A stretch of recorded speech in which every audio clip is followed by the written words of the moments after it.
PDIP bawa Prabowo soal penganiayaan relawan Ganjar oleh TNI. Wakil Ketua Tim Kampanye Nasional Prabowo Subianto Gibran Rakabuming Raka, Habibur Rahman menyebut Sekjen PDIP Hasto Kristianto asal tuduh soal penganiayaan 7 relawan Ganjar Pranowo Mahfud MD di Boyolali, Jawa Tengah oleh 15 prajurit. Hasto sebelumnya menyebut nama Prabowo saat mengomentari penganiayaan itu. Hasto menduga penganiayaan tersebut berkaitan dengan simpatisan Prabowo di TNI. Habibur Rahman mengaku prihatin dengan Hasto yang asal tuduh seperti itu. Kami prihatin dengan sahabat kami Pak Hasto yang biasanya bijaksana kok sekarang asal tuduh seperti itu, ujar Habibur Rahman saat dimintai konfirmasi pada Senin 1 Januari 2024. Menurut Habibur Rahman, Hasto adalah tokoh politik yang sangat disegani.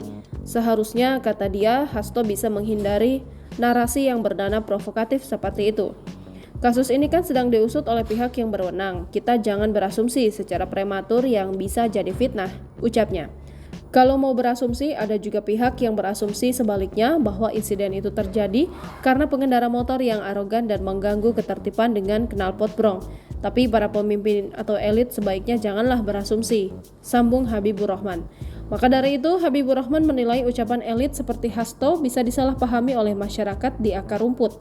Dia menyarankan Hasto dan semua pihak untuk saling menahan diri terkait peristiwa penganiayaan relawan Ganjar Mahfud. Sementara itu, Sekretaris TKN Prabowo Gibran, Nusron Wahid meminta Hasto tidak berlebihan dalam menarik kesimpulan. Nusron meminta agar Hasto mengintrospeksi dan menasehati pendukung supaya tetap menjaga sopan santun dan tata krama dalam berkampanye. Sebelumnya, Sekretaris Jenderal PDIP Hasto Kristianto mengatakan PDIP memprotes keras tindakan oknum TNI yang menganiaya relawan Ganjar Pranowo Mahfud MD di Boyolali, Jawa Tengah.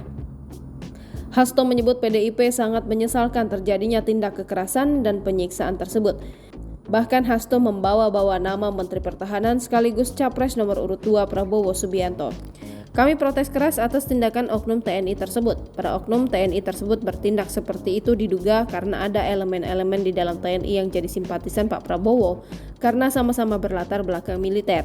Padahal Prabowo sudah diberhentikan dari TNI, ujar Hasto dalam keterangannya Minggu 31 Desember 2023. Download Tribun X sekarang, menghadirkan lokal menjadi Indonesia.